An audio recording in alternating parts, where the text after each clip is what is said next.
Yun na guys. Talagang gumagapang siya. Gusto nang makawala. Ayaw, di ma. Ito. Good morning guys. Ayan. May bago tayong bago nating crayfish. Lagyan natin sa mga eggs dyan. Halog laklak sa dito. Ayaw, di ma. Madalas umaakyat sila doon. Siguro may mali sa baka kulang ang oxygen. Pero grabe naman kulang sa oxygen. Yan, lakas-lakas na ng ayaw, di ma. kumbaga oxygen nito. Napapalikling din ng tubig. Yung iba, yung dalawa. Nagtago ata yung dalawa. Tatlo kasi yan. Isa lang yung lumabas, yung babae. Hindi ko alam kung na-stress ko.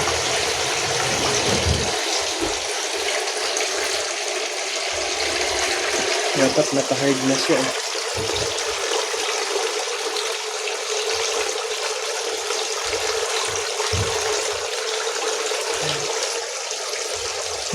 Yan yung ating hindi pa lumubog yung ating pump. Ayaw, di ma. Hindi ko makita yung iba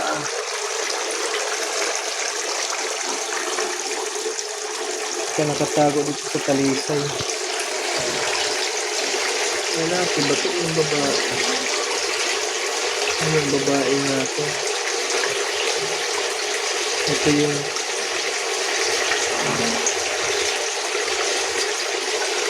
hindi maitim pa na babae.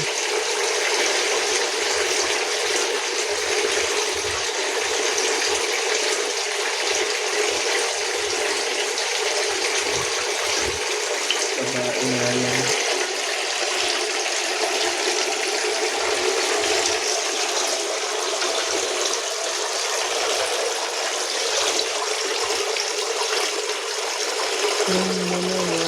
Nasaan na?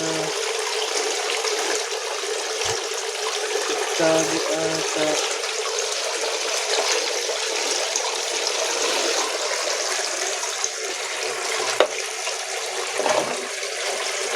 Tago.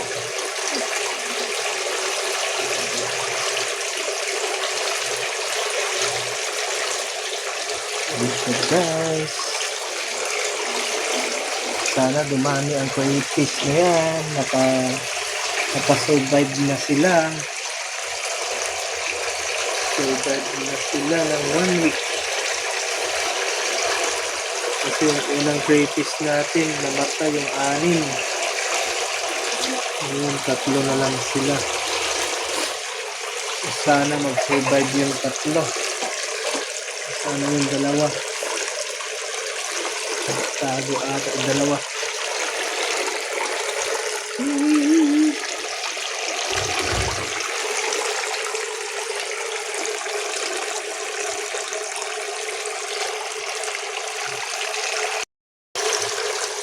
Natin yung 2 guys.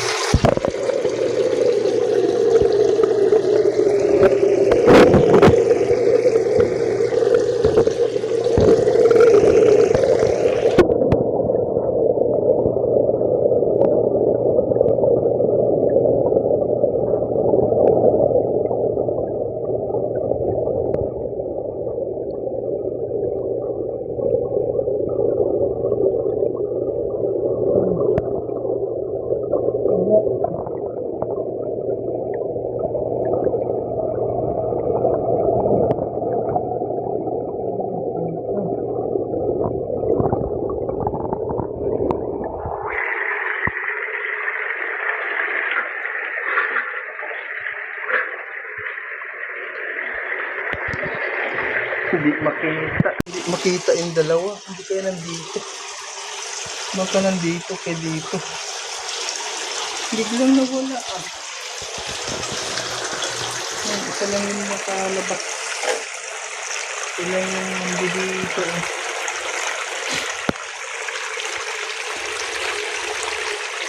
Mamaya lalabas lang yun. Pag nagutom. Nakita ko yung sa ano. Hindi naman sila maka-upset kasi maka-upset naman dyan saka madulas. Dito hindi rin naman maka-upset dyan kasi maka-as madulas.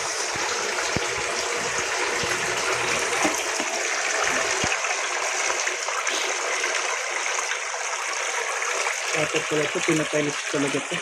Para hindi sila maka-upset kung sakali. Ina-upset ito. Kaya inagaw siya.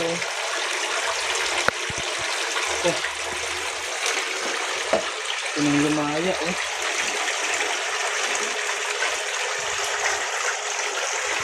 Fish.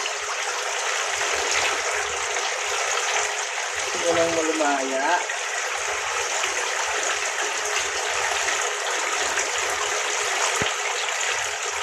Ito ito na stress.